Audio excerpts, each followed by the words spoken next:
Well, John, kind of knowing now what we know about your first visit here based on the documentary, what was your temperature coming in this time? I mean, were there any nerves, were there any thoughts going through your head about, what's going to happen this time around? Well, when I came here for UFC 253 in September, knowing that these tests, for whatever reason, didn't agree with my body, yeah, I think there was a little trepidation and a little anxiety.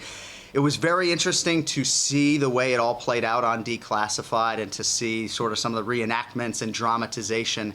But some of those moments were very real. And if you know our live production structure and the way these shows get put together, we voice a lot of stuff in advance. The preparation starts weeks before the pay-per-view. So I'm not trying to put out the rest of the broadcast team. It's a big deal if our lead play-by-play guy is not available for a pay-per-view in a show of that magnitude. So it was less than ideal. I've never heard my boss, Craig Borsari, so excited when he called me and told me my next test was negative, and I turned around a couple more negatives, and here we are, and so far so good this week. But yeah, I mean, there's definitely some emotions that come back when they're sticking that thing down my throat, for sure.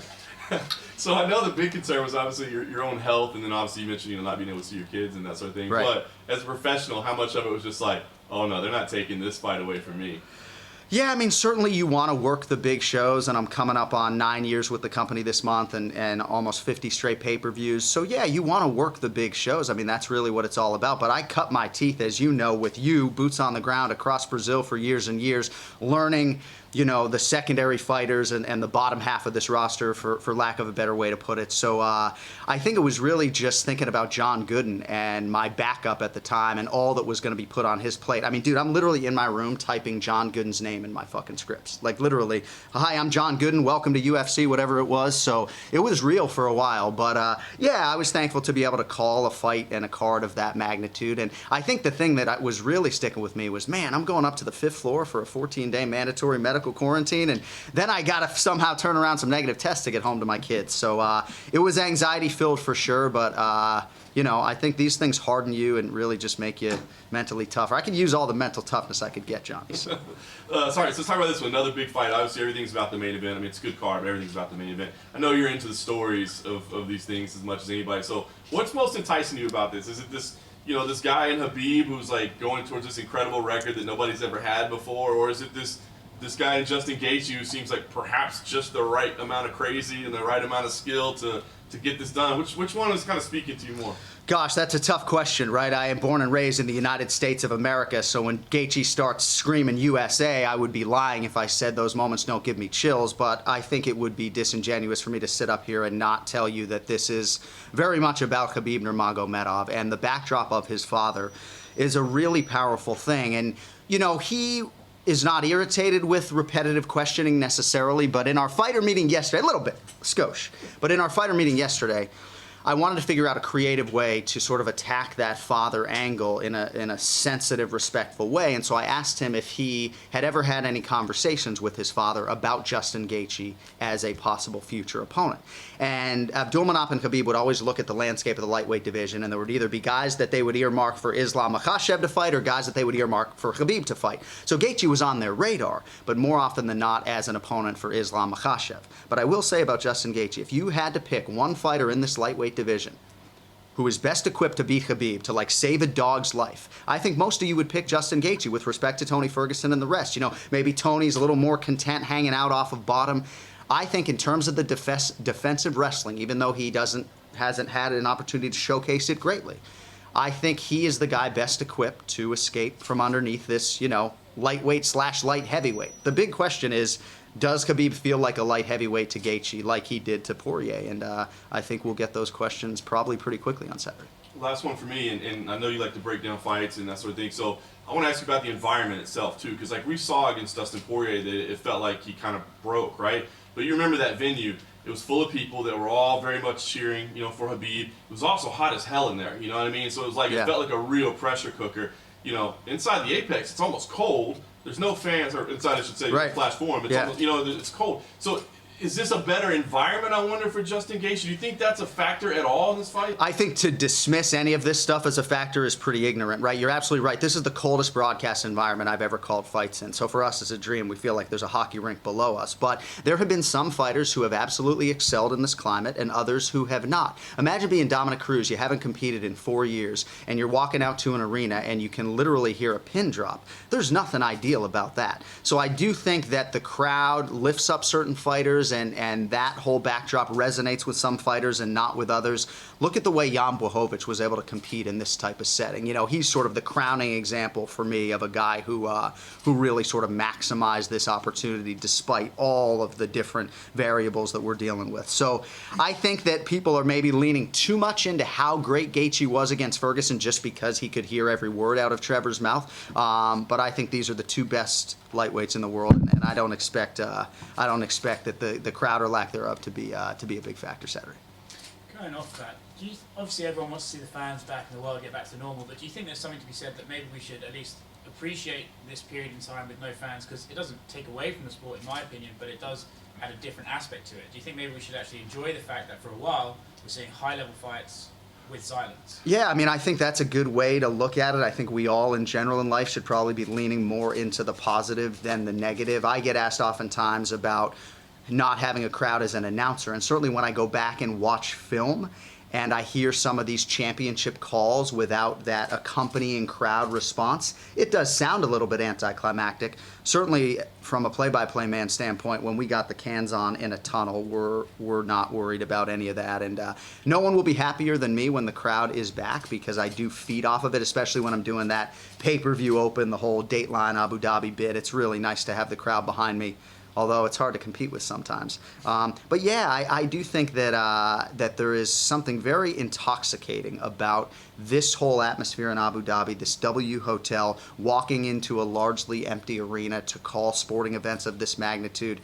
It's very weird, it's very intoxicating, and I do think that we should lean probably more into the appreciation than complaining about the lack of fans. Is it remarkable then, without fans, that certain fights can still have that big fight feel? You know, when you see Masvidal and Usman standing there, you see Izzy and Costa standing there, and I can't imagine anything other than when you see Khabib and Gaethje standing there, you still get the butterflies, right? It's not that there's crowds there, it's the electric in the air, it's the two fighters themselves. There's something to be said that this sport is so magnetizing, regardless of the presentation. Absolutely. I think for American sports fans who are so aligned with their NFL teams, or European fans with soccer or football, whatever it is, you know, when your team is about to play a big game, you are anxious, right? You do not have a great appetite necessarily. Maybe you're drinking, right? But you do not want to eat a bunch of food when your team is about to be in a big game.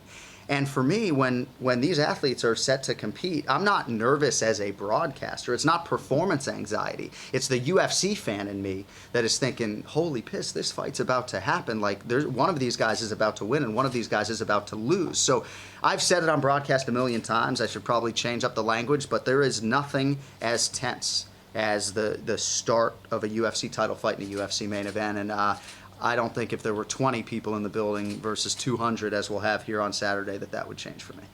The last thing for me, it feels a little bit like Khabib and Gaethje is coming at a moment in time. You know, there's no crowds, it's the end of the fight, and all that stuff. Just as a personal fan, like you just said, what does this fight mean to you, and what does it mean right now in the way the world is and the pandemic and all that? Sure. Well, it's amazing to think how much we have done in terms of cranking these fights out. You know, I think back to April when I was wrapping my head around going to Lemoore, California to call fights in a climate that didn't seem all that safe, and had some anxiety at that time. And now I look, man, we've been ripping shows every single weekend and largely not missing a beat. You know, it's easy for me as a guy who gets his cut check by the company to sit up here and wax poetic about the executives and all the great things that they have done, but there's a lot of play-by-play guys that aren't working, and if they are, they're calling sporting events from their living room. So I'm very thankful to still be working, to still have my boots on the ground. And as far as the magnitude of this main event, you know, Khabib's legacy is essentially, a lot of it's rooted in being undefeated, and as such, he puts it on the line every time he competes, and that is tremendous pressure. If any athlete is mentally tough enough to rise above it, it is him. He's been largely immune to pressure, but I do think that this matchup, it'll either bring out the best in him, or he'll finally meet his match, and thankfully, we'll find out in about 48 hours. Thank you. John, I want to ask you a bit about your career. It is not easy to follow a beloved and iconic duo like Rogan and Goldberg, but over the years, I think there's no question you are the go-to play-by-play announcer for the big events. Can you just talk about having that evolution and, just growing into the role of being the number one guy in the broadcast? Well, thanks, and I appreciate you saying that. I'll try to answer this as honestly and as efficiently as I can. I spent 6 years at ESPN in Bristol, Connecticut. I never would have left there if I didn't think I could eventually ascend to being the number one guy for the UFC. That was my goal when I joined the company in 2011. I didn't pull Goldie aside and tell him that was my goal, but I thought that I could eventually ascend and either work with Joe Rogan or be a part of the A-team, and maybe it happened a little bit quicker than I expected it to. But, I've always sort of leaned into the preparation, and sometimes you get frustrated when people always talk about how hard you work. It's like, Anik, he just works hard. It's like, well, am I any fucking good, or do I just work hard? And so at times I got sick of everybody saying, oh, he just works hard, And so finally when I got elevated, said, all right, well, maybe there is some skill there that's allowing me to take this next step. But again, Joe Rogan is an icon, and to sit to his left for these shows is not lost on me. I have a weird clause in my contract whereby they can terminate me without cause at any time. So when I tell you that I got to earn that seat every show, not unlike a fighter, that's the truth, and I treat it that way. I got to go earn that seat for UFC 255 next month, and that approach hasn't failed me yet. A lot of people think the way I handwrite my fighter cards is antiquated. That hasn't failed me yet, but I'm really trying to, as much as I don't want to always keep my mouth shut, keep my head down, and just focus on the magnitude of these shows, because honestly, this is nothing like calling a college football game. These shows are just such beasts. Every time we do them, the amount of hours of prep, 7.5 hours on a headset, and I think if I don't have my head in the proper place, there are plenty of guys who want to come take my job, hundreds of them. So we'll see if they can do it. Was there a particular point or just instance where you kind of turned that corner? Obviously, you're on the broadcast, you're calling the fights for the smaller shows, and was there just one that was like, you know what, I've reached that point, I'm ready for them to bump me up at this point? I don't know if there was a specific fight. Certainly a year into my UFC tenure, I got a call to do UFC 155 in December of 2012 on short notice. So I think I got a call on Christmas Eve to go over to the audio guy's house and revoice the whole show. And so I think that kind of being thrown to the wolves helped me when eventually I ascended to pay-per-view, because I had done one.